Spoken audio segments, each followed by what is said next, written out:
Para contar ou interpretar histórias criadas pelos dramaturgos, os atores de teatro podem representar vários tipos de personagens.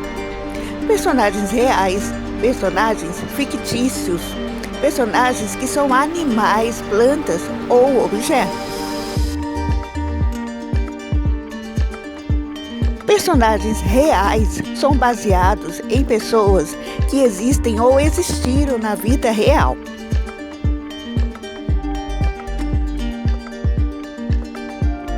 Personagens de ficção. Esses personagens foram criados pela imaginação e não existem nem existiram na vida real. A boneca Emília e o sábio Sabuco Visconde de Sabugosa são personagens fictícios do escritor Monteiro Lobato.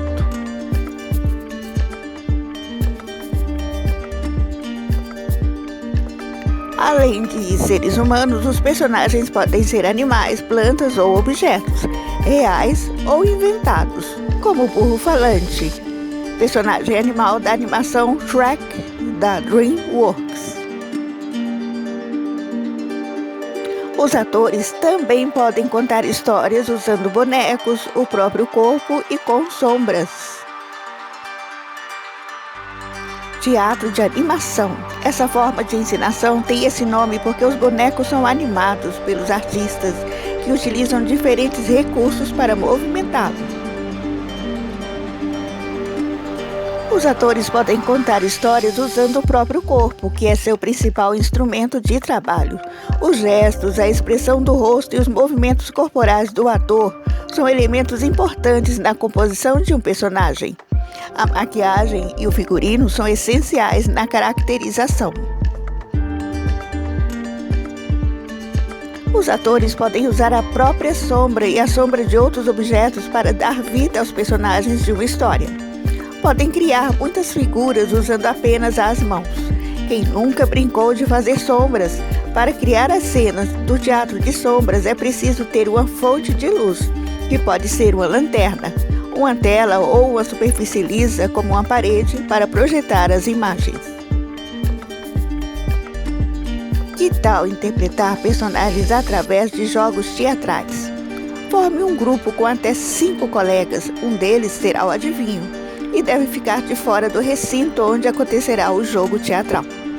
Os outros colegas devem pensar em uma situação, um personagem e um problema para que o adivinho resolva de improviso. Por exemplo, imagine que hoje é o aniversário do adivinho e que foi planejada uma festa surpresa, mas ele ficou doente. Parte dos colegas quer que ele vá comemorar e parte acha que ele precisa descansar. A única regra é que o adivinho deve participar da cena sem saber o que foi combinado. Improvisem a cena proposta até que o colega descubra qual é o personagem e a cena representada. Quando o colega descobrir, outro participante deve assumir o papel de adivinho.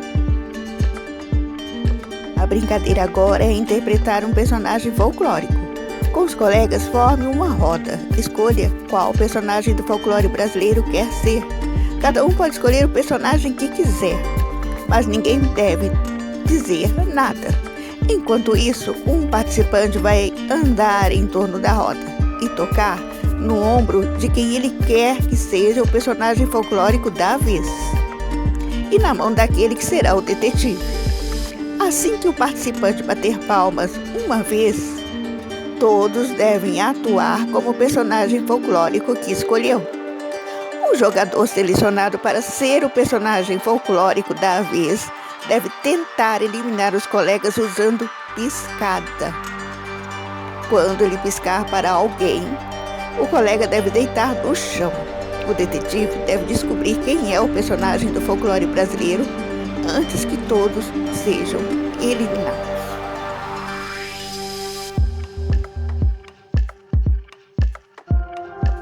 Vamos dar vida a diferentes animais. Escolha uma fábula dentre essas 3. A cigarra e a formiga, a lebre e a tartaruga, a assembleia dos ratos. Feito isso, faça uma lista dos personagens que aparecem na história. Escolha a forma que utilizará para encenar a fábula, com bonecos, o próprio corpo ou teatro de sombras. Escreva o roteiro da peça. Escolha a trilha sonora para a encenação. Agora é só ensaiar bastante e apresentar.